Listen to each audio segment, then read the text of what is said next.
Hello programmers, সবার কি অবস্থা? আশা করি সবাই ভালো আছেন। তো আজকে আমরা যেটা দেখতে যাচ্ছি সেটা হচ্ছে কিভাবে আমরা আমাদের উইন্ডোজ কম্পিউটারে Xdebug ইনস্টল করতে পারি, অ্যাজ ওয়েল অ্যাজ আমরা কিভাবে সেটাকে আমাদের ভিজুয়াল স্টুডিও কোডের সাথে ইন্টিগ্রেট করতে পারি। তো চলুন দেখা যাক। আচ্ছা, প্রথমে হচ্ছে আমরা Xdebug যেহেতু ইনস্টল করব, অবশ্যই Xdebug এর একটা অফিসিয়াল ওয়েবসাইটে আসতে হবে। সেজন্য হচ্ছে xdebug.org ডাউনলোডস এই ইউআরএল এ চলে আসলেই আমরা সেটাকে দেখতে পাবো। তো এখানে যেটা বিষয় হয়, আপনাদের অনেকগুলো অপশন থাকাতে বিগিনাররা বেশিরভাগ কনফিউজড হয়ে যায় যে আসলে কোনটা ডাউনলোড করব। তো সেটার একটা ইজি সলিউশন আছে যেটা আপনারা অ্যাপ্লাই করতে পারেন। আই হোপ আপনাদের সেটা ভালোভাবে কাজ করবে। তো সেটার জন্য আমাদের যেটা করতে হবে, আমরা হচ্ছে আমাদের পিসিতে যেখানে হচ্ছে আমাদের আপনার এই জ্যামটাকে ইনস্টল করেছি, আপনারা যখন ইনস্টল করবেন প্রথমে, তখন হচ্ছে আপনাদের htdocs ফোল্ডারে অনেক ফাইলস ফোল্ডার থাকবে। তো সেগুলো থাকার কারণে যেটা হবে, আপনারা যখন আপনাদের ইউআরএল এ লোকাল হোস্ট স্ল্যাশ ড্যাশবোর্ড আপনারা সার্চ করবেন, তখন দেখবেন যে আপনাদের এরকম একটা ইন্টারফেস চলে আসবে। সরি, এটা না, এটা চলে আসবে। Local host forward slash dashboard দিলে আপনাদের হচ্ছে এরকম একটা ইন্টারফেস চলে আসবে। এরকম একটা ইন্টারফেস চলে আসার পর আপনারা যখন এই পিএইচপি ইনফো দেখতে পাচ্ছেন, অবশ্যই পিএইচপি ইনফো এই মেনুতে ক্লিক করবেন, তখন আপনাদের একটা ইন্টারফেস আসবে। সেটা হচ্ছে আপনার পিসিতে পিএইচপি ভার্সন কোনটা আছে এবং আপনার মেশিন রিলেটেড সব ইনফরমেশন এবং প্লাস আপনার পিএইচপি সার্ভারের ইনফরমেশন সব চলে আসবে, ডিটেলস। তো এটা চলে আসার পর আপনারা যেটা করবেন, আমি যেটা করেছি সেটা হচ্ছে, দেখুন আমার হচ্ছে লোকাল হোস্টে রান হয়েছে। তার কারণ আছে একটা, সেই কারণটা হচ্ছে আমি যেটা করেছি, জ্যাম্প ফোল্ডার আমারটা হচ্ছে ক্লিন। হ্যাঁ, htdocs এর জ্যাম্প ফোল্ডারটা আমার হচ্ছে ক্লিন আছে। তার কারণটা হচ্ছে আমি যে জিনিসটা করেছি সেটা হচ্ছে আপনার index.php একটা ফাইল নিয়েছি, যার ভিতরে আমি হচ্ছে php info একটা ফাংশন রান করেছি, যার কারণে আমার হচ্ছে ডিরেক্ট লোকাল হোস্ট। আর লোকাল হোস্ট আপনার ডিরেক্টরিটা কাজই করে হচ্ছে জাস্ট আপনার htdocs এর ভিতরে। তো htdocs এর ভিতরে যখন এসেছি, index.php ফাইলটা পেয়েছে, তখন সেটা ডিরেক্ট রান হয়ে গেছে।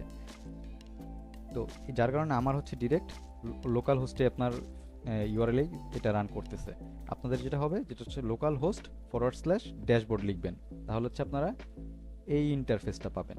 দেন আপনারা এটাতে এই পিএইচপি ইনফো মেনুটাতে ক্লিক করলে আপনারা এই ইন্টারফেসটা পাবেন। এবং সেটা পাওয়ার পর আপনারা যেটা করবেন আমি দেখাচ্ছি। পাওয়ার পর আপনারা জাস্ট কন্ট্রোল ইউ দিবেন। এই পেজে থাকা অবস্থায় কন্ট্রোল ইউ দিলে আপনার একটা আলাদা উইন্ডো ওপেন হবে, এবং এই পেজে আসার পর আপনি যেটা করবেন, কন্ট্রোল এ দিবেন। কন্ট্রোল এ দিলে যেটা হবে, আপনার টোটাল পেজটার কোডগুলো সিলেক্ট হয়ে যাবে। এরপর দিবেন হচ্ছে কন্ট্রোল সি। কন্ট্রোল সি দেওয়ার পর আমরা একটা ওয়েবসাইটে যাব, যেটা হচ্ছে আমাকে যেটা হচ্ছে আমার মেশিনের ইনফরমেশন অনুযায়ী আমার জন্য যেটা পারফেক্ট, সেই একটা ডিএলএল ফাইল দিয়ে দিবে Xdebug-এর।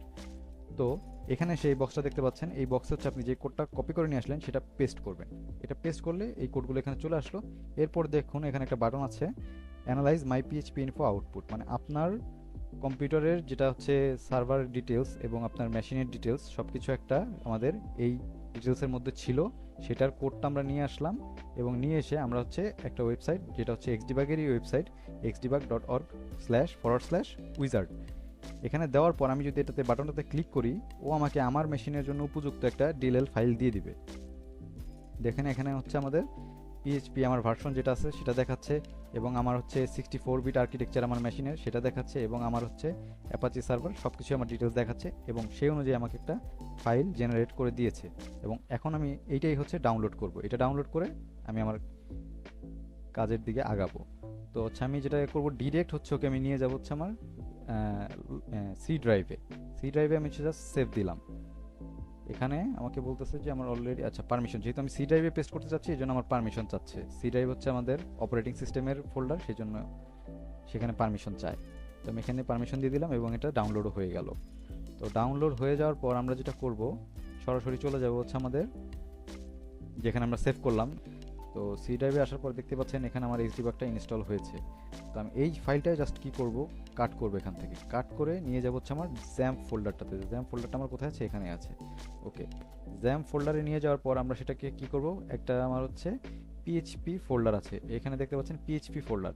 এই ফোল্ডারে যাবেন, এই ফোল্ডারে যাওয়ার পর ইএক্সটি নামে একটা ফোল্ডার আছে, এখানে হচ্ছে আপনারা পেস্ট করে দিবেন আপনাদের কপি করা ফাইলটা, ডিএলএল ফাইল যেটা ছিল, এটা হচ্ছে আমি পেস্ট করে দিলাম। পেস্ট করে দেওয়ার পর এই যেখানে দেখুন চলে এসেছে। তো এটা চলে আসার পর আপনাদের যেটা করতে হবে সেটা হচ্ছে, আমাদের পিএইচপি আইএনআই একটা ফাইল আছে। তো পিএইচপি আইএনআই ফাইলটা থাকে হচ্ছে পিএইচপি ফোল্ডারের ভিতরে। এই ফোল্ডারের ভিতরে আছে। এই ফোল্ডারের ভিতরে গেলে আমরা হচ্ছে পেয়ে যাবো হচ্ছে পিএইচপি আইএনআই ফাইলটা। এই ফাইলটার মধ্যে একটা কাজ করতে হবে, যেটা হচ্ছে আমরা একটা কোড পেস্ট করবো এক্সডিবাগের। এই ফাইলটার মধ্যে হচ্ছে আমরা একটা কোড পেস্ট করবো। আচ্ছা, এটা আমার আরেকটা মনিটরে চলে এসেছে অলরেডি। আচ্ছা, আমরা এই কোডটা হচ্ছে পিএইচপি আইএনআই ফাইলে এক্সডিবাগের কিছু কোড পেস্ট করবো। একদম নিচে চলে যাব আমরা। তো চলে যাওয়ার পর আমরা হচ্ছে আমি আসলে আপনাদের জন্য লিখে রেখেছি আসলে কি কোড পেস্ট করবেন, তো আমি সেটাই হচ্ছে কপি করে নিয়ে আসতেছি।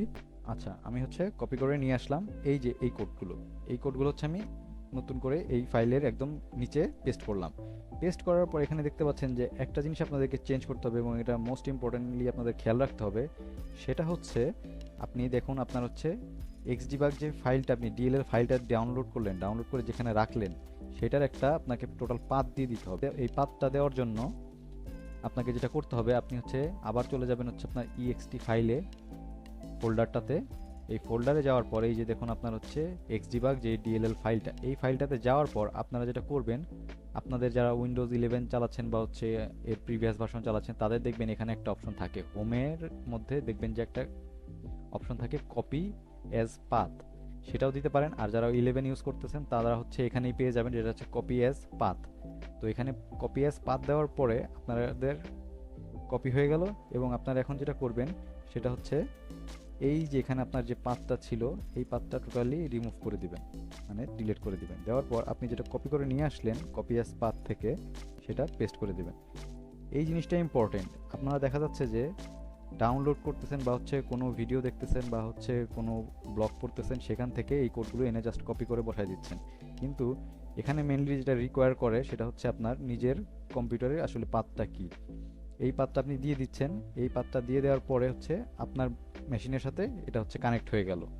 এখানে যেটা খেয়াল রাখবেন, আপনি যদি রিনেম করে থাকেন এক্সডিবাগ ফাইলটা তাহলে হচ্ছে অবশ্যই ডিএলএল ফাইলটা, তাহলে অবশ্যই সেই ফাইলটার নাম হবে।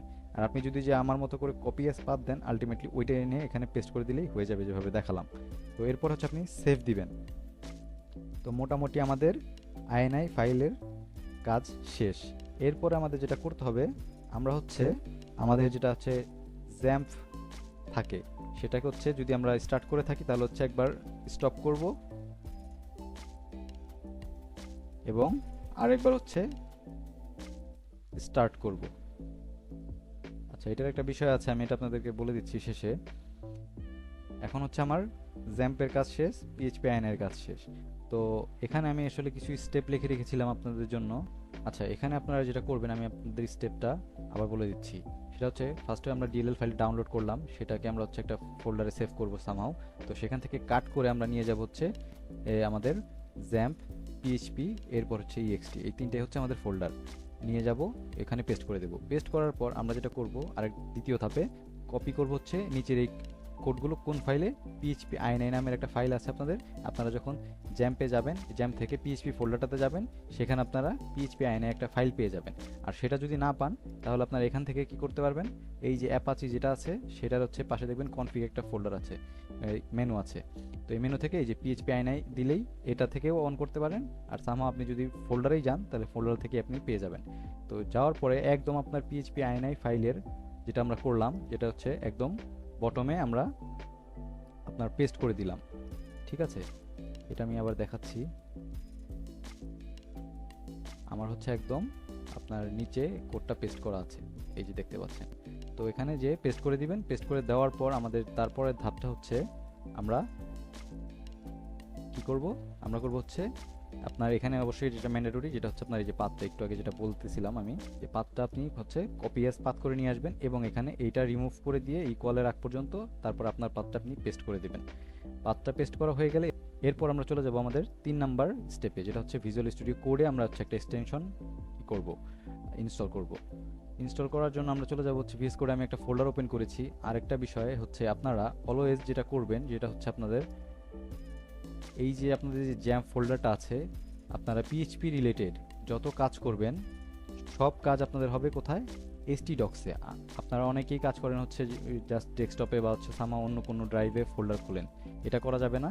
আপনারা যেটা করবেন জ্যাম্প ফোল্ডারে আসবেন, জ্যাম্প ফোল্ডার থেকে htdocs থেকে আপনি যেটা করবেন এইখানে হচ্ছে আপনার ফোল্ডারগুলো ওপেন করবেন বা ফোল্ডারগুলো ক্রিয়েট করবেন। ফোল্ডারগুলো ক্রিয়েট করার পরে আপনি জাস্ট এখান থেকে, যেমন আমি একটা ওপেন করেছি মডিউল 1, তো মডিউল 1 এটা হচ্ছে আমি কি করব, ওপেন উইথ আমার যেটা ভিএস কোড সেটা আমি দিয়েছি অলরেডি, দেওয়ার কারণে আমার হচ্ছে এটা এখানে ওপেন হয়েছে। আর আপনারা আরেকটা যেটা বিষয় করতে পারেন আমি আপনাদেরকে বলে রাখতেছি, যেটা হচ্ছে আপনারা যখন ভিজুয়াল স্টুডিও কোড প্রথম প্রথম ইনস্টল করেন তখন হচ্ছে আপনাদের এরকম একটা ইন্টারফেস আসার কথা। তো আপনি আসলে কি কি চান এটার সাথে সেটা আর কি সিলেক্ট করে দিতে বলে। তো এখানে যেটা করবেন, ওপেন উইথ কোড এটাতে ক্লিক করে দিবেন, বা আপনারা যারা অলরেডি ইনস্টল করে ফেলেছেন তারা আবার একটু ইনস্টল করে রিইনস্টল করতে পারেন, তখন হচ্ছে এই অপশনটা আপনি পাবেন। এখান থেকে এটা সিলেক্ট করে দিলে, এগুলো মোটামুটি সিলেক্ট করে দিবেন, তাহলে হচ্ছে আপনার অটোমেটিক এবং নেক্সট দিয়ে দিবেন, আপনার হচ্ছে আমি যেটা পেলাম সেই অপশনটা আপনারা পাবেন। যে কোনো ফোল্ডার একটা ক্রিয়েট করবেন, ফোল্ডারের ভিতরে আমাদের ফাইল থাকতে পারে, ফাইল আছে অলরেডি, তো আমি সেটা এই অপশনটা পাচ্ছি ওপেন উইথ ভিএস কোড। বা আপনার হচ্ছে এখান থেকেও পেতে পারেন, যেটা হচ্ছে যে আমাদের একটা অপশন থাকে যে ওপেন উইথ সামহাউ, মানে এখানে একটা থাকে, আমার এখানে দেখাচ্ছে না কারণ আমার এখানে সবগুলোই এখানে আমি শো করে রেখেছি। তো আমাদের হচ্ছে ভিএস কোডে আমরা চলে যাব। ভিএস কোডে আমরা চলে যাওয়ার পর আমাদের যেটা করতে হবে, একটা সফটওয়্যার আছে যেটা হচ্ছে আপনার বা এক্সটেনশন বলতে পারেন, এটা হচ্ছে পিএইচপি ডেবাগ। পিএইচপি ডেবাগ এটা হচ্ছে ইনস্টল করতে হবে। আমি অলরেডি ইনস্টল করেছিলাম, এই জন্য আমাকে আবার আনইনস্টল করে দিয়েছি আপনাদের জন্য। এখন আমি সেটা আবার ইনস্টল করতেছি। তো ইনস্টল করার পরে আপনার এরকম মানে ইনস্টল হতে থাকবে, হয়ে যাবে কিছুক্ষণের মধ্যেই, বেশি সময় নেয় না। তো ইনস্টল হয়ে গেল। তো এরপর হচ্ছে আমরা কি করব, আমাদের কোডে চলে আসব। এরপর কোডে চলে আসবেন। কোডে চলে আসার পর আপনার হচ্ছে যেই লাইনে ডেবাগ করতে চান সেই লাইনে একটা আপনার এরকম রেড ডট দেওয়ার অপশন আছে, মানে আপনি কোথায় অ্যাকচুয়ালি চাচ্ছেন। তো আপনি যদি এখানে চান এখানে দিবেন, এখানে চাইলে এখানে দিবেন, এখানে চাইলে এখানে দিবেন। এরপর হচ্ছে আপনি কি করবেন, এই যে এখানে যে একটা আইকন দেখতে পাচ্ছেন এখানে ক্লিক করবেন। এখানে ক্লিক করলে দেখতে পাবেন যে রান অ্যান্ড ডিবাগ, এটাতে ক্লিক করে দেওয়ার পর আপনার ইনশাল্লাহ যদি সব কিছু ঠিকঠাক থাকে আপনার হচ্ছে ডিবাগটা কাজ করবে। তো দেখেন আমাদের সব সেটআপ মোটামুটি ঠিক ছিল, এজন্য আমাদের ডিবাগটা রান করেছে। এবং দেখেন ডিবাগের তো মানে আপনার রুলস হয়তো জানবেন বা জেনে থাকতে পারেন। তো দেখেন আমাদের এই লাইনে হচ্ছে ডিবাগটা, যেহেতু ব্রেক পয়েন্ট এখানে দিয়েছি, ব্রেক পয়েন্ট এখানে কাজ করেছে। তো এখানে যেহেতু প্রথমত আমাদের কোনো ভ্যালু ইনিশিয়ালাইজ হয় না, এই লাইনটা এক্সিকিউট হয়ে যাওয়ার পরে হচ্ছে আপনার এই ভ্যারিয়েবলের ভ্যালুটা ইনিশিয়ালাইজ হবে, সেই কারণে এখানে দেখাচ্ছে আনইনিশিয়ালাইজড। আমি যখনই হচ্ছে এখানে দেখেন আমাদের হচ্ছে দেখাচ্ছে যে স্টেপ ইনটু, আর হচ্ছে এটা স্টেপ আউট, মানে আপনি উপরের দিকে যাইতে চাইলে উপরের দিকে দিবেন, নিচের দিকে যাইতে চাইলে নিচের দিকে দিবেন। আমি হচ্ছে স্টেপ ইনটু দিব, মানে এখান থেকে আস্তে আস্তে নিচে যাবে। দেখেন আমাদের হচ্ছে ওয়াইতে চলে আসলো, এখানে আমাদের ব্রেক পয়েন্ট দেওয়া ছিল এবং এক্স এর ভ্যালু 1 সেট হয়ে গেল। এরপর হচ্ছে আমি যদি পরেরটাতে দেই তাহলে হচ্ছে আমাকে ওয়াই এর ভ্যালু সেট হয়ে গেল, কারণ কি ওয়াই অলরেডি সে স্টেপ করে ফেলেছে। এখন হচ্ছে ইকো। আর আরেকটা বিষয় যেটা হচ্ছে আপনার এখানে মানে টার্মিনালের ডেবাগ কনসোলে কখন ভ্যালুগুলো শো করবে, যখন হচ্ছে আপনি কিছু প্রিন্ট করেছেন, লাইক আমাদের এই 6 নাম্বার লাইনটার ক্ষেত্রে দেখতে পাবেন যে এটা প্রিন্ট হবে, বাট আমাদের এক্স আর ওয়াই কিন্তু প্রিন্ট হয়নি, বাট সেগুলো আমাদের ভ্যারিয়েবলে অ্যাসাইন হয়ে গিয়েছে। তো আমরা এখন যদি স্টেপ ইনটু দেই তাহলে দেখবেন যে এই যে দেখেন এক্স এবং প্লাস ওয়াই দিয়েছিলাম, 1 + 2 3, আমার হচ্ছে যেহেতু ইকো করা আছে মানে প্রিন্টের আমাদের কমান্ড দেওয়া আছে, তো সেটা এক্সিকিউট হয়েছে। তো আশা করি আপনারা আমাদের মানে কিভাবে আমরা এক্সডিবাগটা ইনস্টল করব এবং আমাদের মেশিনে কিভাবে জ্যাম্পের মানে পিএইচপিতে কাজ করব, জ্যাম্পের ফোল্ডারে আমরা কিভাবে আমাদের ফোল্ডারগুলো ক্রিয়েট করব, তো সেভাবে সেই বিষয়গুলো আপনারা জানতে পারলেন। আর যেটা বিষয় হচ্ছে আপনারা যারা পিএইচপি ডেভেলপার আছেন তাদের জন্য যেটা হচ্ছে ফরজ কাজ হচ্ছে, আপনারা যেহেতু পিএইচপিতেই কাজ করবেন, অনেকের দেখা যায় যে আমরা কাজ করতে গিয়েছি বাট আপনার জ্যাম্প আমরা চালু করতে ভুলে গিয়েছি বা জ্যাম্পের মাইস্কেল অন করতে ভুলে গেছি, এরকম অনেক মানে ইস্যুস হয়। তো সেটার জন্য যেটা করতে পারেন, যেটা হচ্ছে এখানে আমরা নর্মালি স্টপ অফ বা স্টার্ট দিয়ে করে থাকি।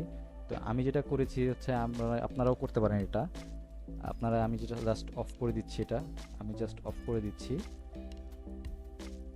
অফ করে দেওয়ার পর আপনাদের দেখিয়ে দিচ্ছি যে আপনারা কিভাবে করবেন। আপনারা জাস্ট হচ্ছে এখানে যে জ্যাম্প লিখলেই ও চলে আসবে, এইখানে যে জ্যাম্প কন্ট্রোল প্যানেলটা চলে আসলো, এরপরে কি করবেন আপনারা রান অ্যাজ অ্যাডমিনিস্ট্রেটর দিবেন। রান অ্যাজ অ্যাডমিনিস্ট্রেটর দেওয়ার পর আপনাদের যেটা আসবে সেটা হচ্ছে একটা ইন্টারফেস আসবে যে আসলে ও অ্যাক্সেস চাচ্ছে, যেহেতু অ্যাডমিনিস্ট্রেটর আপনি অ্যাক্সেস চাচ্ছেন। এইখানে দেখেন আমার আসলে কতগুলো সাইন চলে আসছে। হ্যাঁ, তো আপনি যখন অ্যাডমিনিস্ট্রেটর হিসেবে এগুলো মানে এটাকে ওপেন করবেন তখন হচ্ছে আপনার এই অপশনটা আসবে। তো আপনি কি করবেন, এইটাতে টিক দিয়ে দিবেন। আমার এখন টিক দেওয়া ছিল। হ্যাঁ, তো আমি এটাকে এখন অফ করে দিলাম। তো আপনাদের হচ্ছে যখন এটা এরকম থাকবে, আপনাদের মনে হয় সম্ভবত ক্রসই থাকার কথা, তো আপনারা জাস্ট হচ্ছে এগুলোকে অন করে দিবেন, মানে টিক চিহ্ন দিয়ে দিবেন।